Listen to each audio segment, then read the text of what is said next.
That having been said, I don't think the law would work if it was phrased as, "Let me tell you why." Because people aren't always rational. And the law is not always rational, right? Are there dumb laws?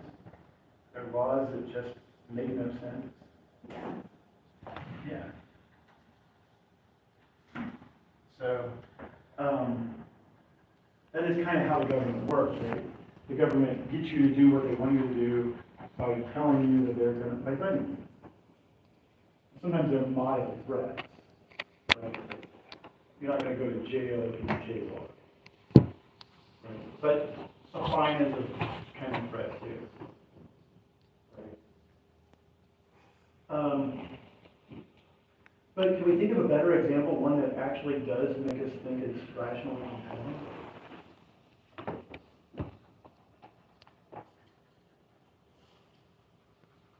In the same context, like in movies, like a movie? Yeah, you Any can. topic.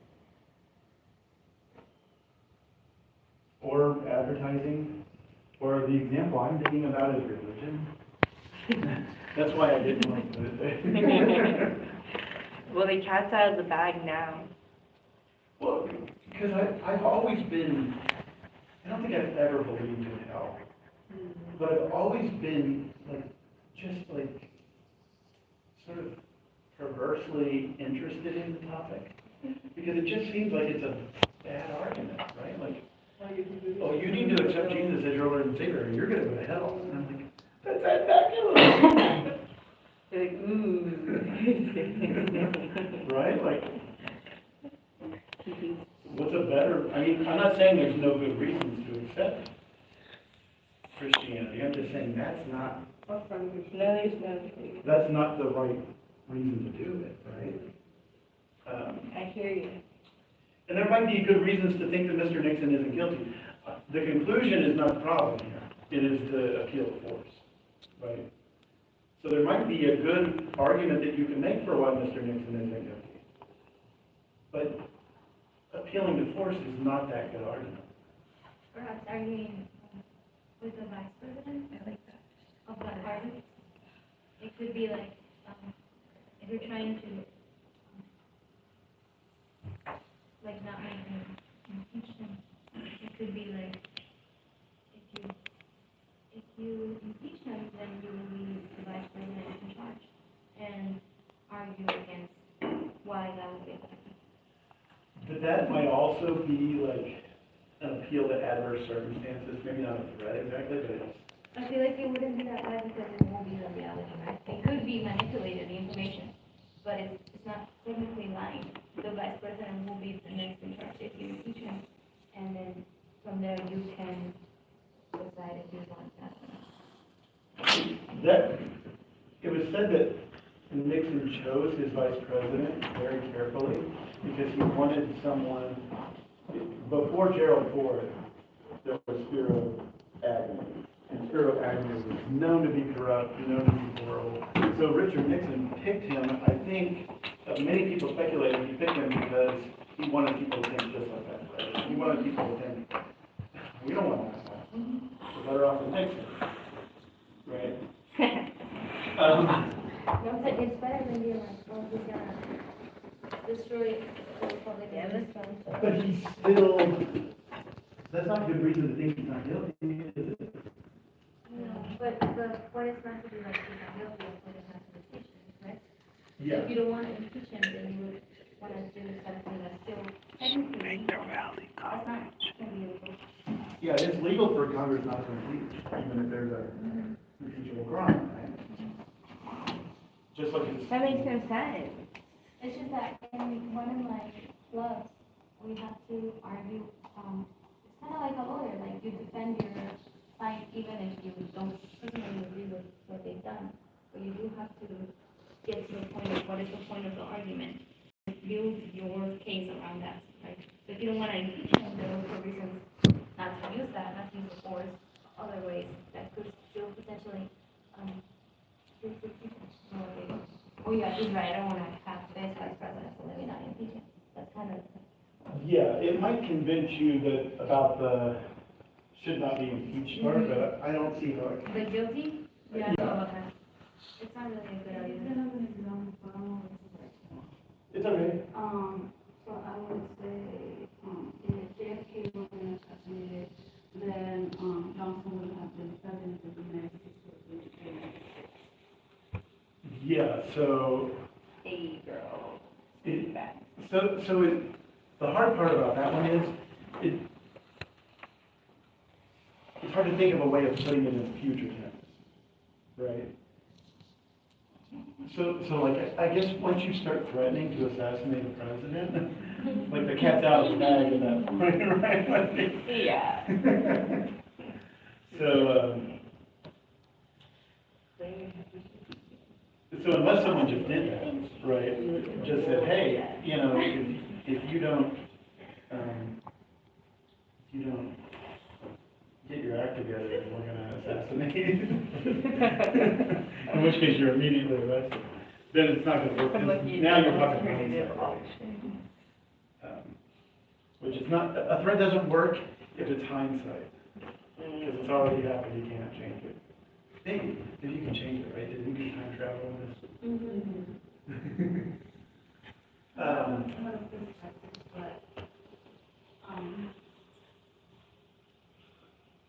Instead of Kamala being candidate for vice president, how about it would have been better for Michelle Obama? Yeah. I said that and people got real mad at me. Why? I mean, it makes sense, right? I think that a lot of people thought that it was not possible, that Michelle was not going to run, and that by sort of supporting her, even though she wasn't running, that you are setting people up for like a letdown. So it's like, oh, I wanted Michelle Obama, well, now we get Kamala Harris, that's not as good. Like, instead of being excited about Kamala, people felt like that was a subtle way of comparing her to Michelle Obama. Well, I was dead serious. There's a long history of draft, whoever, in American politics. So they may not want to run, but we need to draft them. We need to make them run. And there's no question in my mind that had we drafted Michelle Obama, she would have been. But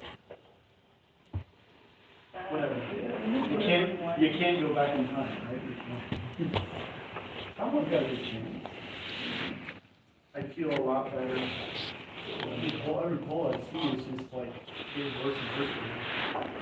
It's not just Fox News or anything like that. Yeah. Well, there's always flame in country. And are you in the north or south or a different continent? I don't know. Costa Rica. It's one of those anywhere but here things. I'm low on this radar, right? I'll leave me alone for a while.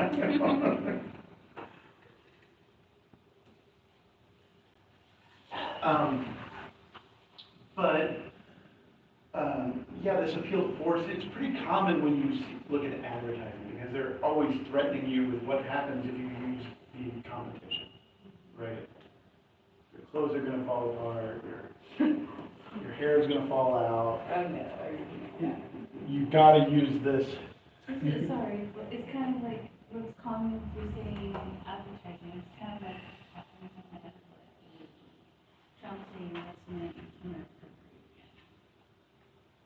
That's kind of like, don't work for them, but for me to Yeah, I mean, so political advertisements are a kind of ad, right? I mean, what's being sold is a vision for the country.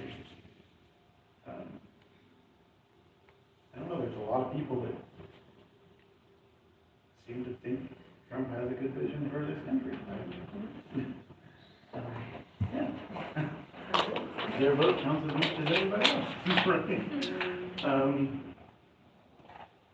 The effort to maintain, they think that's a good idea. They truly believe the separation is the thing to do.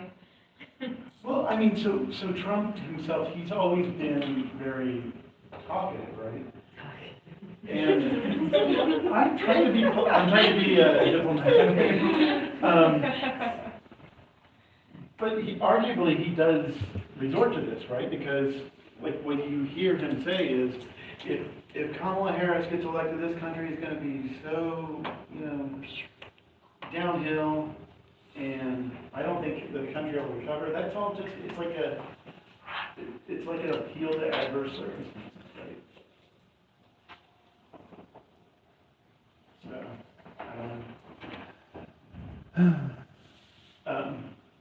but yeah, Kamala probably does it too, right?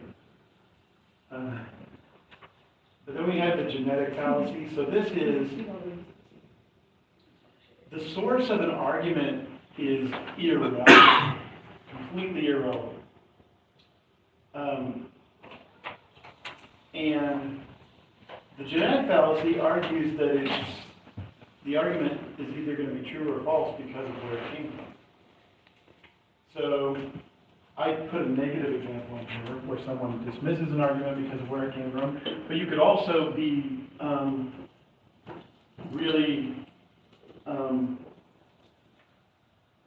think that the argument is true because of where it comes from, right? I was reading in the New York Times, and it said that blah, blah, blah. Well, does that mean it's true?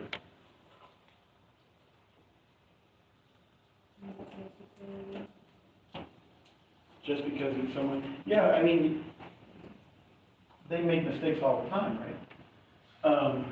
But I'm more interested in knowing why they say it's true. Like, what's the evidence? If New York Times just says something is true, that's one thing, but if they back it up with evidence, then that's another thing. So they certainly could make their argument stronger, but if they just say, hey, this is what's going on, well, that doesn't give any reason to think it's true. In this case, and this is probably more common because I think we're pretty skeptical at this point as a society, but you can't also say that whether something is saying is false. So like MSNBC just reported that there are over 30 million uninsured, and that the number of uninsured has risen for the first time since the Affordable Care Act was passed. But everyone knows you can't listen to what MSNBC says. They're only out to advance the liberal agenda, fake news. Right? And this is pretty common. People love to get in their bubbles, and they like to, basically dismiss anything that's said by the other side. But doesn't matter who's making the argument.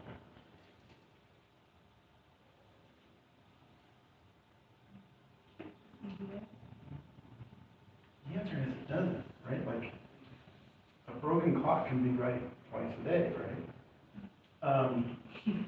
So, like, I can't say, Ben Shapiro said it, so it's got to be false. No, Ben Shapiro, he's got a talk show. Yeah. I can't say, well, I don't like Ben Shapiro that much, so I can't just say, I saw on Ben Shapiro, so I'm dismissing it. There was this, I think he just died, so I hate to, Pretty sure Ben Shapiro's alive. no, I'm not talking about Ben Shapiro. Before Ben Shapiro, there was this guy, and he just died. But I didn't take anything he said seriously.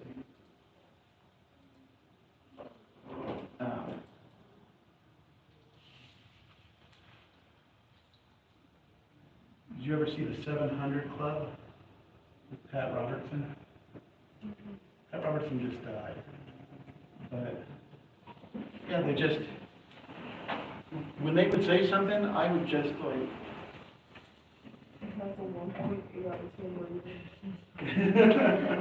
it's surprising it gets that much.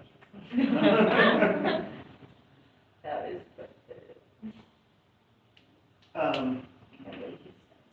But I want to kind of try to motivate this. Why do we do this? why do we, is there a way we can make this a good form of reason? Take a negative and turn it into a positive. You can't just say, well, I don't like Ben Shapiro, so Ben Shapiro's wrong. Or you can't say, well, I really like what Oprah's all about. So I saw it on Oprah, so it's got to be true. Right? You can't do that. But is there More references? a way to motivate this? Like, why do we do it?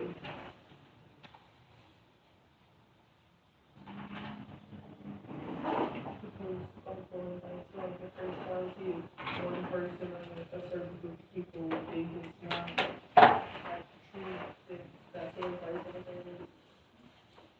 Are there people that you just know are not that reliable? Yeah. Or conversely, you know, you've looked into it enough times and this person has always been spot on, so I'm going with what they say, I kind of trust them. You have people like that. I think it's natural for us, the amount of information we're exposed to, particularly nowadays, is just so huge. You could not investigate every claim that someone made. Mm-hmm. Not even on broadcast news, right? But the way to do that is to just say, I don't have time for it. Don't say it's false, right? Don't say, well, I saw it on Alex Jones, it's got to be false. Just say, well, you know, Alex Jones has, he's the kind of source that I just don't think I want to give my time to. I don't think he tends to do that very much. So I'm not going to investigate that particular thing. Return of the Frog's gay. I don't know whether they are or not, but I'm not. That's not worth my time. Right? You can do that because you got to manage your time. And there are some things it's just like you just don't have a bandwidth for, right?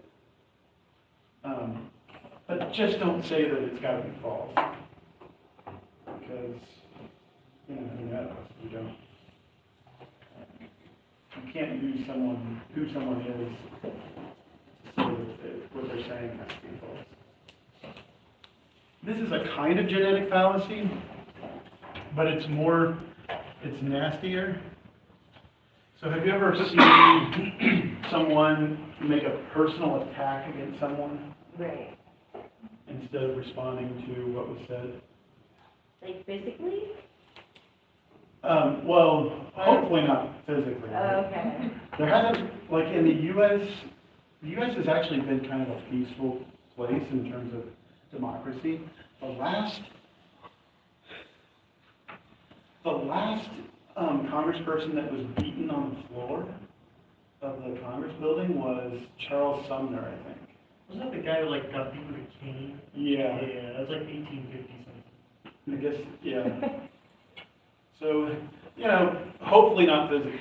That is impressive, my name is There was a time, I think it was last year or 2 years ago, that there was almost another fight on the Congress floor, but it got broken up by Bernie Sanders. Wow, that's pathetic. How weak do you have to be for Bernie Sanders to be capable of breaking Oh, well, it wasn't actually like a physical thing, it was Bernie Sanders telling the guy to stop it. This is inappropriate. Yeah, exactly, yeah. I think it's in someone, I don't exactly remember, but, they're actually going to, or somewhere like in Turkey around the Middle East. But they're actually going to physical, they're like in the Congress building, they're actually going to physical fights because of the arguments that they're having. So that's kind of. Yeah, well, it was really common in Britain back in the day. Right? But we kind of very intentionally been different than that. It's supposed to be a professional environment, collegial environment where people don't beat each other with canes. But there was that one breakdown, right?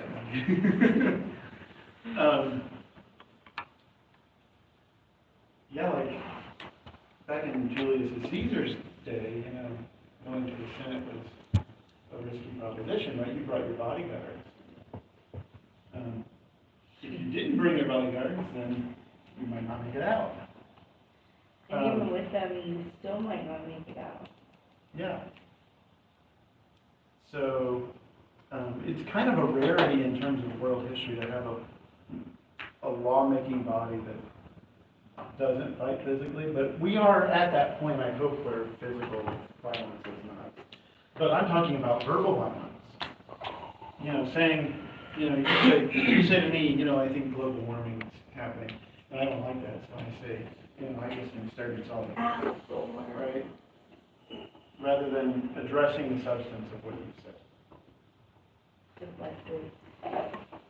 I hate to pick on Trump, but he's kind of the king of that, right? Like, people will criticize him, and rather than defending his policies, he just comes back with an insult. Yeah, a lot of times it's physical appearance or something like that. But we have to be cautious here. Can you insult someone and still be thinking rationally? You just have to address the substance. It's not an ad hominem. If you say, you're wrong, here's why you're wrong, oh, and by the way, and you throw in a free insult, right? That's not an ad hominem. It may be rude, but it's not an ad hominem. You're still thinking well enough to address the argument, right? I have to tell people this all the time, because online you ever see people, at the first sign of an insult, they say, oh, ad hominem, ad hominem. And I have to be like, no, he actually addressed the substance of what you said and just threw in a free insult. Not an ad hominem. I don't know if you've seen the video today, she have two women, and I don't know where it was, I've seen it just briefly, like, as fast as scrolling. And she goes for the wig, like, she goes, I think it's the eyelashes or the wig, she's gonna make one of them. And the woman obviously is insulting her, and she addresses whatever issue is happening, and then she's like, at the end, she's like, yeah, but I don't want you to talk, because your lashes look the way they do. And she, like, comes for her. But it's like an actual setting, like, it's dead serious. But there is the other one with the one after I remember you said, but, it's exaggerated way is one Republican against like a bunch of liberal college students. And, he said something like, what's fetus in Latin? What's fetus in Latin? Oh, And he smiles, and she's like, ooh, you're a creepy smile, and then continues the argument, and she just declares it. That's perfectly legitimate. I mean, it's rude, right? But it's perfectly legitimate as long as you're addressing the substance of what they said to add an extra insult. But what you can't do is just rely on the insult to overcome an objection against what you said, right? Or an argument that you don't like. So here's an example. I can't, Professor Erickson has never existed, I know him not, but I kind of combined two people, two of my colleagues. So Professor Erickson says that his research shows that the planet is warming and we're in big trouble if we don't make changes right away. But just what sort of person is Professor Erickson? He was once suspended by his university because of an altercation with another faculty member. And his ex-wife wrote in her biography that he was a deadbeat dad. Dang. I think I can do without Professor Erickson's input. Now, yeah, you said it, right? What does that have to do with his research? It might be relevant had he been found guilty of falsifying research, right? Then it's not an ad hominem because it's not irrelevant. Well, okay, he's a deadbeat dad. Okay, he's a hothead. But that has nothing to do with his research, right? You may not want to have a beer with the guy at the bar. Yeah, his research cannot be invalidated because of that. There's this one philosopher that I really don't like. Actually, there's more than one. So like philosophers are really, sometimes they're just horrible.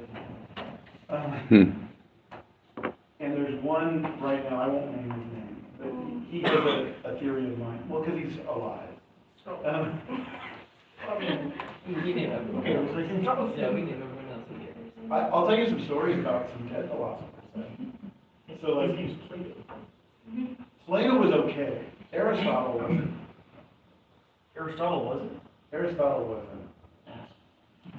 Pardon me, friend. Plato was just kind of idealistic, but Plato thought women could be leaders, right? Aristotle barely thought of women as human beings. And you think, well, he's a product of his time. He's Plato's student. None of that rubbed off. He also was an unapologetic advocate for slavery. That's why I like Diogenes. But he's not the worst one. Anybody heard of Arthur Schopenhauer? No. What century is he from? 19th century, Oh, last year? I mean, Oh, 1800s. 1800s. Oh, okay, thank you. Arthur Schopenhauer shoved an old lady down a flight of stairs. Well, Nobody said that she deserved it. Who said that? Reasoning behind it. and then the court ordered him to pay, her like a reparations until she died, right? She was injured. And so when she died, he had a party. He celebrated. Like at her funeral or? No, he just wrote like, Oh, he was a two dishes. he was so happy that he wrote about how happy he was that. Okay, well, does that lead into the whole like Professor Erickson thing? Yeah. It's like, okay, I can agree with his philosophy. I'm not gonna agree with his action of pushing an old lady down the stairs. Yeah, you ever see The Simpsons? Well, I like his, I like the way that sounds. I like his, not Marge, but Marge's sister. Marge. Maud. I like his killing sister policy, Sideshow Bob, but I don't like his part killing policy. Okay. That sounds sadistic, huh? Yeah, so like, Yeah. that's the thing, right? Schopenhauer is a horrible person, but you can't use any of that against him when you're evaluating his philosophy. It's the same thing with anybody heard of Heidegger? I think I have. Name sounds familiar. So Heidegger had a mentor named Husserl, who was a Jew. Heidegger was a Nazi. So Heidegger ratted out Husserl to the Nazis. So he could take his post at the university. But you can't use that against him when you're evaluating his What was philosophy. his specific, like, study? What did he use? Phenomenology. Not what? So following Kant, anybody studied philosophy? So following Kant, Kant of course talks about the difference between the noumena and the phenomena. The noumena is the world as it is. And Kant says you can't know that. All you can know is the phenomena, how the world appears to you. Right? So there was a lot of interest in continental philosophy in the centuries following Kant into the phenomena. How do things appear to you? Not how they are, but how do they appear? I just heard a bit about like history, About Heidegger? about Otto, not Otto, the new one. Oh, the noumena. Well, Kant would say you can't know anything about it.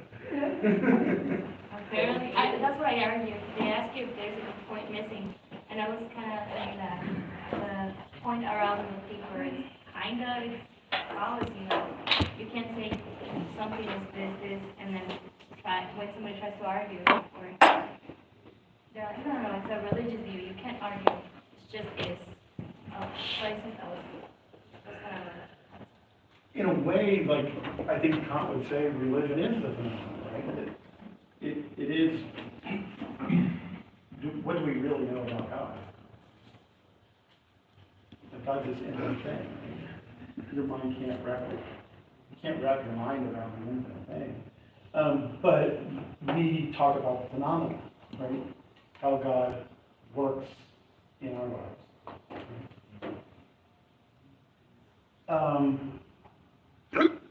Yeah, so that's the ad hominem. It's not always a fallacy, right? If there was